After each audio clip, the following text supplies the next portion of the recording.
Hello, everyone, and welcome to our lecture for Unit 6 for AP World Modern History. In this lecture, we're going to talk about nationalism, imperialism, and resistance to it. Now, one thing I want to mention before we get into this is there are going to be some slides and stuff that we already covered and talked about in the basics of nationalism lecture in the last unit. So I apologize if you're like, well, we're just going over the same things, because in some ways we are, because remember, units 5 and 6 cover the same time period. So there's going to be some overlap in terms of how this works. All right, what I want you guys to do is take a second. I want you to pause the video and just take about 5 to 10 seconds and look at this political cartoon on screen. All right. The reason why I wanted you to do that is because we're going to do something with this political cartoon a little bit later on in the course where you guys are going to analyze it, answer some questions, and so forth. But if you just take a second and look at it, at least help you out. You've probably seen this before. All right, so again, we've already seen this one before. We talked about in the basics of nationalism. If you guys remember, the basics of nationalism are that you have people appreciating or belonging to one group and committing themselves to that nation or to that state. And there are huge benefits to it in terms of unity and so forth and bringing people together. But again, as we get into the industrial age, nationalism kind of leads to more warfare, and we're going to see that as we move on. But again, I'm not going to talk about this too much because we've already discussed this later on, and we're going to see this moving forward. All right, so the first area that we need to talk about in terms of these three topics of nationalism, imperialism, and resistance to it is the Ottoman Empire. And we discussed these earlier in the basics of nationalism as well as responses to industrialization. So again, I'm not going to touch on this too much, but remember, there's revolts going on in Europe. You're seeing the Ottoman Empire during this period is losing control of territory to people on its borders, and most notably, it's losing territory to those powers in Europe itself. So they have to start reforming their government, reforming their system, so that they can actually they want to keep control because they're the sick man of Europe. And you see this kind of sick man syndrome here in this French political cartoon where you have the Austro-Hungarian emperor and the king of Bulgaria taking things away from them.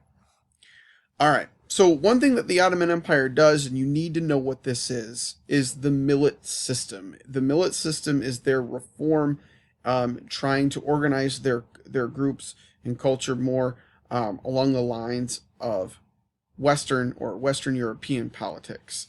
And this is a problem because it ends up opening the door for more problems and the loss of land, at least after the initial stages.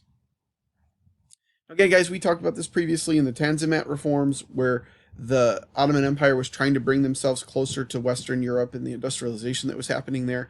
But again, this fails, okay, along those lines, because the initial reform movements of the Ottoman emperor he changes his ideas over time, and you actually have a rebellious movement known as the Young Turks that rebels against the leadership. It fails initially, but they're going to come back again and gain power in the latter part of the century and early part of the 1900s.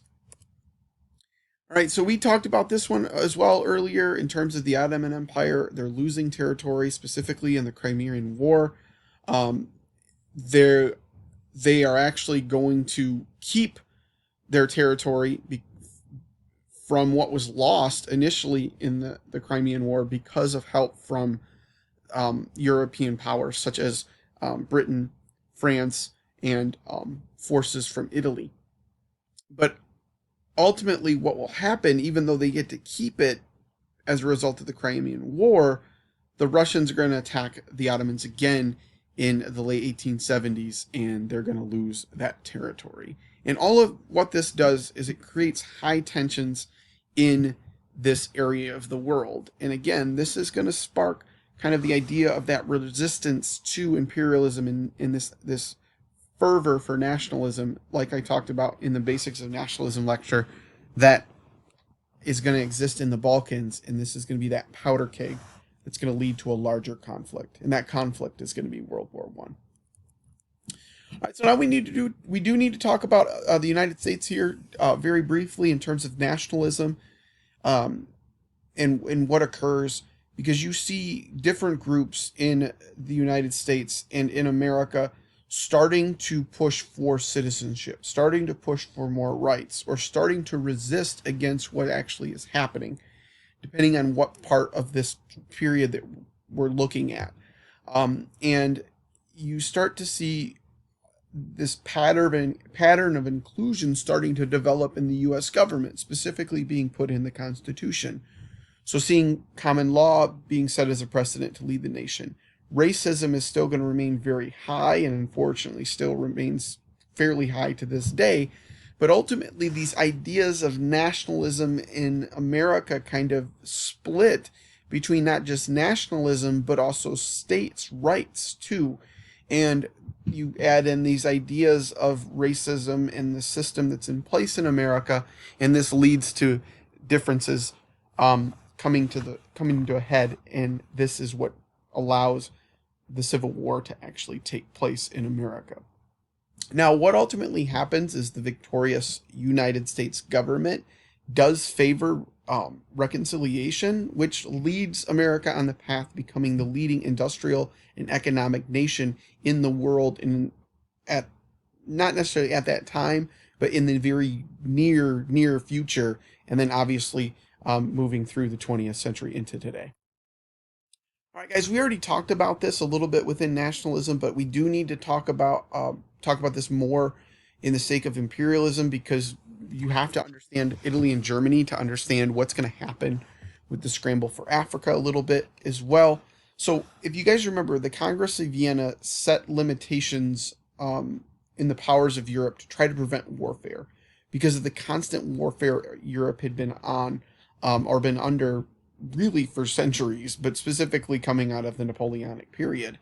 And you have these unifying ideas of common languages and geographical borders, and Germany and Italy are those that fit both of those. You have different groups of people that speak the same language, but they're under the control of different states. And they also have clearly defined borders for what is traditionally Germany and what is traditionally Italy. Now, in terms of Italy, they come together through alliances and wars of unification, and certain plebiscites are used to put negotiations and form what we call modern Italy today. And one of the leaders in that revolution is Giuseppe Garibaldi here in the top of the screen. Now, in terms of Germany, they come together through warfare and a commonality and strong leadership, specifically under this man here on the bottom of the screen, Otto von Bismarck, who worked closely with King Wilhelm, or King William I, to organize Germany. And they used war, particularly victories over Austria in 1866 and victory over France in 1870, 1871 in the Franco-Prussian War, to establish Germany as the nation state that we know it today. But one thing that allowed them to do so, and actually allowed them to progress even more, was an industrial system that was set up. They had great industrialization, but they also set up a business or customs union, the Zollverein, to establish economic unification of these different German states, which was really, really important. And it's going to allow them to kind of progress this economic connection to, when you combine it with industrialization, to become the power that is going to allow them to fight 2 world wars in the upcoming century. Here you guys can see Italy again. We are kind of already talked about this, like I said, in the previous one, on basics of nationalism, but you can see the territory and how it's organized and put together to form the modern Italian state. And then same thing here in Germany, how they're unified by the 2 wars and annexations and conquering of stuff in their wars with Austria-Hungary, or the Austrian Empire, and the French as well. All right, we already talked about the Zionism movement as kind of a form of nationalism, but also in some ways a little bit of resistance here. Moving forward, we'll talk a little bit more specifically about the forming of the Jewish homeland as a state.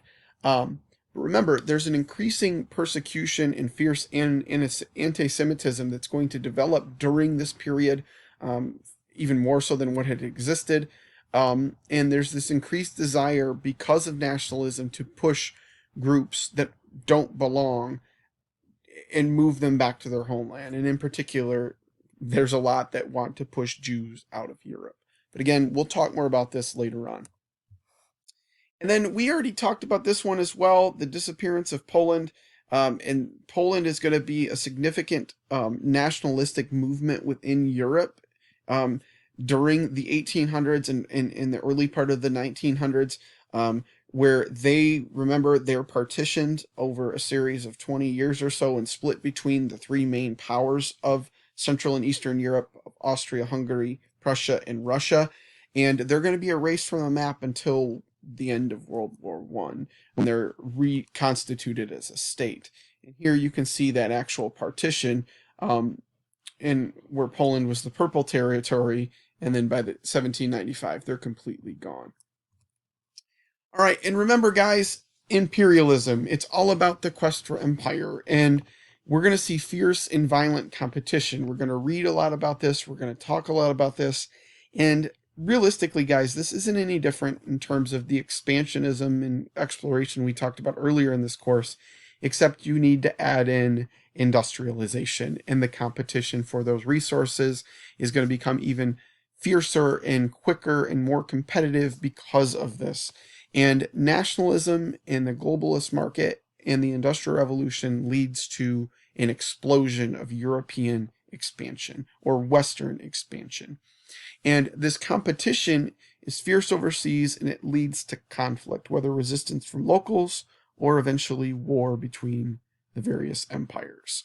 So ultimately, what ends up happening is these revolutions and movements and this expansion leads to more powerful empires globally, so that by the eve of World War I, roughly 85% of the globe is directly controlled by European type peoples, including the United States in this case, with really only one exception of a non-European group having control and substantial power, and that being Japan. And then we start seeing a lot of regions, they have nominal independence, but they're subject to being controlled by the rest of the European powers, specifically China, which we're going to talk about here within their spheres of influence in the Boxer Rebellion, and Latin America, which we'll talk a little bit about later in Unit 7 with the Banana Wars and so forth. All right, so this world system, you have a world system developed because of this imperialism and because of the control by the West. And you see a series of inequality in these other places that aren't European or America, but you have a single economic network. So there's a lot of stuff moving globally. There's a positive to it, but the positive's really only going to one area. And there's a power achieved through dual revolutions. The first one is political, and the second one is industrial. And we've already talked about the Industrial Revolution, so we're not going to talk too much about that here. But obviously, we know that in the Industrial Revolution is going to allow for things to expand much faster. And again, here we see this political cartoon, and I know you guys couldn't see it in the title slide, but you can see that this actually reads China. So you have the various powers of Europe plus Japan carving up the Chinese pie, trying to maintain or control certain areas for themselves in China. All right, so these dual revolutions, I would like you guys to pause this slide and take notes on this. I would actually just copy this word for word. So I'm going to give you guys a few moments here to do that, and once you have done so, you can continue.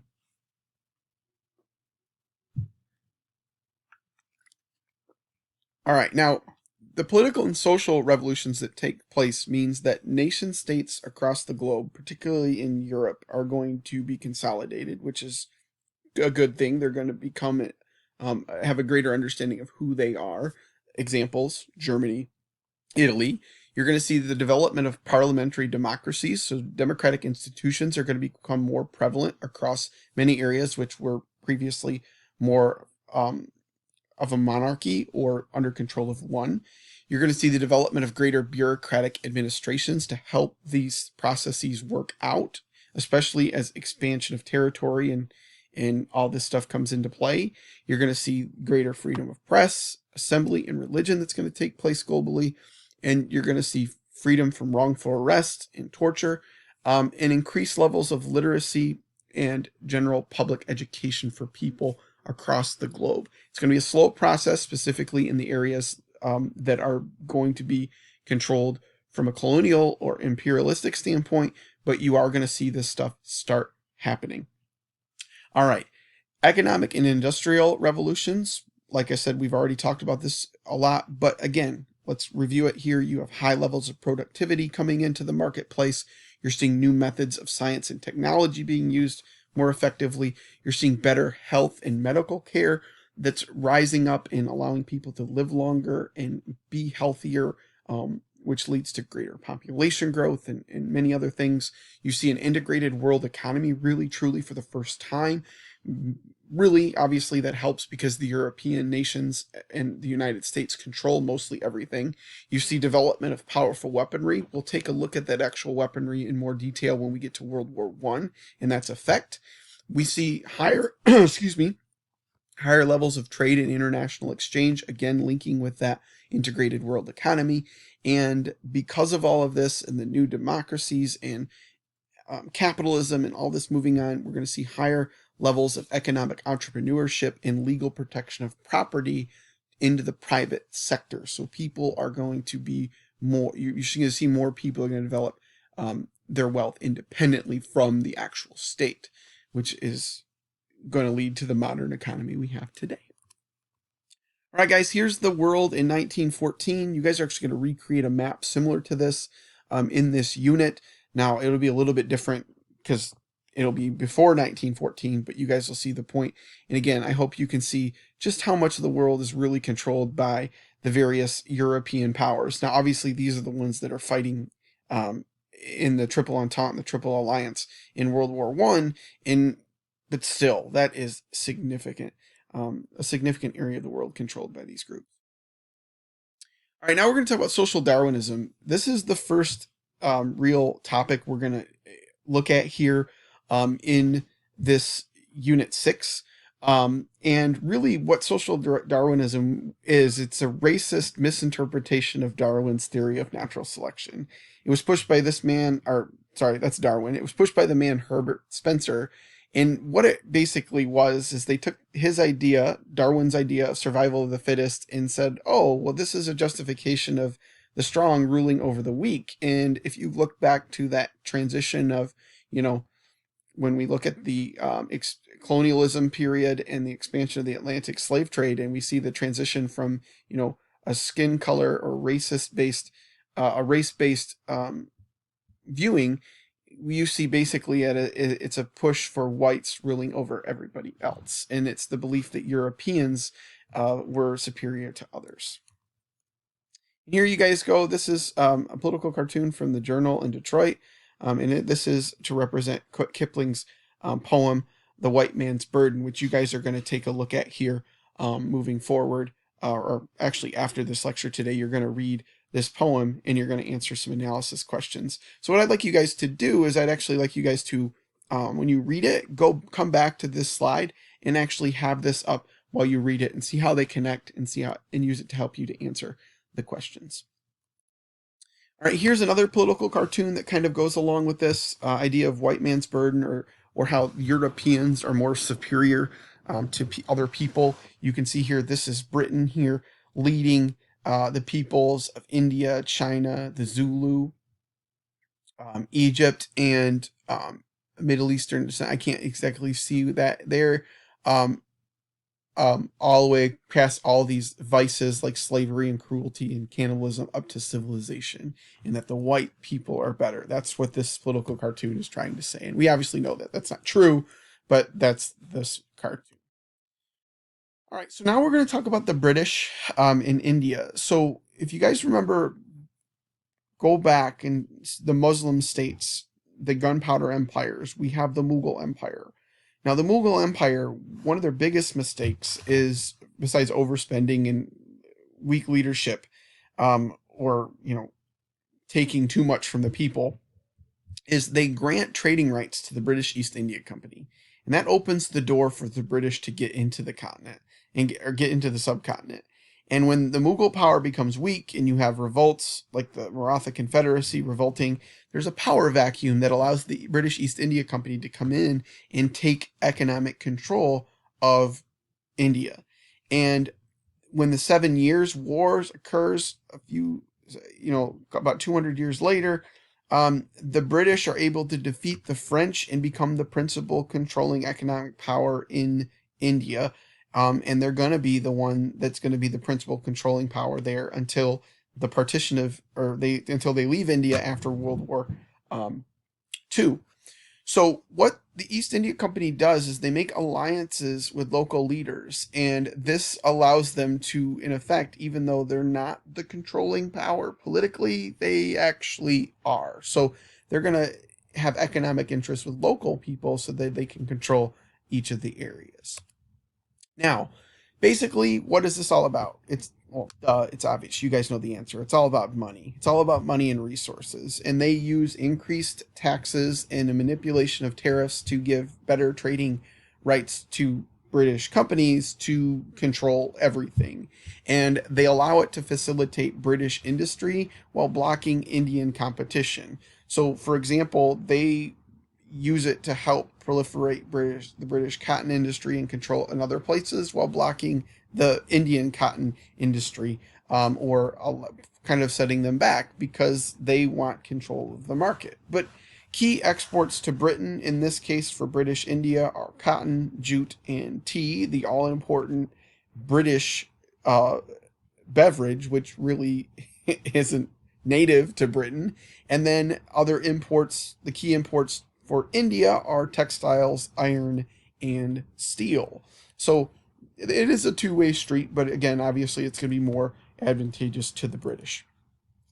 All right, so British colonial rule leads to an industrial revolution in India. Again, that's a benefit. There's an extensive railway system, that is developed in India, but it is controlled by the British. So it's not completely, again, it's all about who has control. It's all about the British themselves.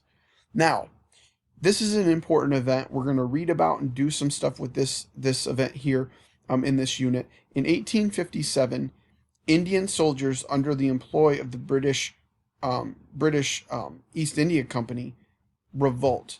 And they revolt over many things, but primarily over the ammunition that they had, and it was put in how it was packaged in beef fat, I believe, in terms of the actual lubricant. And if you guys don't know, the cow was very sacred to Hindus, and they revolted. And even though the revolt fails, it leads to direct rule in India by the British government, because before 1857, the British government itself didn't actually have any role in politics directly in India. It was the British East India Company that did. So this leads to the British India Company being pushed out, and then the Crown directly coming in and taking direct control. All right, so now we're going to talk about China. And I know we talked a little bit about China in the last unit as well in terms of reforms and so forth, but we need to talk about them here in terms of resistance to imperialism as well, and an idea of nationalism. So imperial control was established by the Manchus. They set up the Qing dynasty in 1644, if you guys remember that. Now this dynasty is going to lead all the way through to 1911. But there's some internal problems going on in China during this period that we're talking about for this unit. They have a rising population. They need more resources. They can't feed them all. There's problems with corruption. There's problems with geographical or environmental things such as floods and drought and so forth. And land's becoming a problem because of these issues. So China in the 1800s starts selling tea, silk, and porcelain to the West for silver and gold because they need to fund projects. Here's the problem. Europe wants to stop the flow of gold and silver bullion into China. So what they do is they start selling opium into China, And this leads to the Opium Wars. And again, this is an economic control battle, right? So this leads to a series of two wars known as the Opium Wars between Europe, primarily the British, and China. Now, China what ends up happening is these wars occur because China sees what opium's doing to their people. It's a drug. It's destroying their people. And they ban the importation of opium. And they attempt to destroy the British stores of it in their docks, that in the docks and in the facilities that the British have ships in. Well, the British end up retaliating. And it's simple. The Chinese lose in both of these wars for one reason. Not because they don't have enough numbers. It has everything to do with the fact that they don't have modern technology. The Chinese are going at British modern weaponry with these junk ships. They're not that the ships are junk, that's what they're called. And it results in these two things happening. In the First War, Hong Kong is given to Britain, and they have treaty ports that are opened up to foreign trade and settlement. This is going to become a problem down the line in terms of an action of resistance. And then second, in the Second War, Beijing is occupied by Britain and then France, and then later on, more European powers are going to come into the fold, and then more ports are opened up. And the European control of China's foreign trade and the tariff market is, for all intents and purposes, going to be under European control, even though the Europeans don't actually have political control of China. They're operating in these ports and controlling trade under spheres of influence. So what happens is this leads to revolts, and revolt in a couple of ways. One, there's revolt against Manchu rule because poverty is a problem, uh, as well as corruption within the government. So you have internal revolts. But there's also revolts because of the loss of land to foreign powers. So a couple of examples here, and we're going to look at one specifically, a big one in this class. China starts to lose land to Japan in several wars. Most notably, they lose control of Korea and Taiwan. And then they lose Indochina to France. And that hurts them a lot. But one particular revolt to imperialism, European imperialism that exists in China and happens in China, is the Boxer Rebellion. And this is where nationalist boxers, and they get the name boxers given to them by the West because of their training techniques, they start to, it's this movement that is kind of semi-religious and nationalistic, and they want China to return to their old ways and push out Europeans, push out European technology, push out European religions as well. And these nationalist boxers start to kill Christians, mainly a lot of Chinese Christians, but also Europeans as well. And they start laying siege and attacking these foreign legations and places all across China, whether it's in the port city of Tianjin, or mainly the big example or big instance is they lay siege to the foreign legation quarter in Beijing. Now, what happens is the European powers plus the United States and Japan have to launch a campaign to put down this revolt and get to Beijing and end the siege. And they're ultimately successful. And what ends up happening is the Europeans basically reestablish what was already in existence. They make sure that they have control of stuff. The Chinese government is allowed to maintain its power, but China is really still this quasi-colony because Europeans control the economic interests and so forth.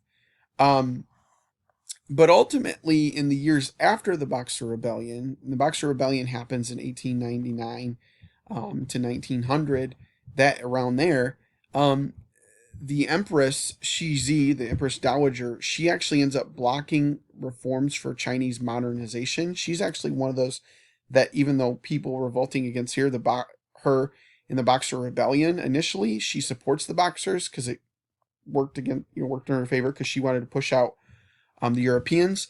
She is still in control, but her reforms after the Boxer Rebellion to block, or attempts to block, modernization in China lead to a revolt led by Sun Yat-sen, who you see here in the bottom corner of the screen, to overthrow the Manchu government. And ultimately that does happen, and the Qing dynasty, or the Manchu Chinese rulers, are overthrown in 1911.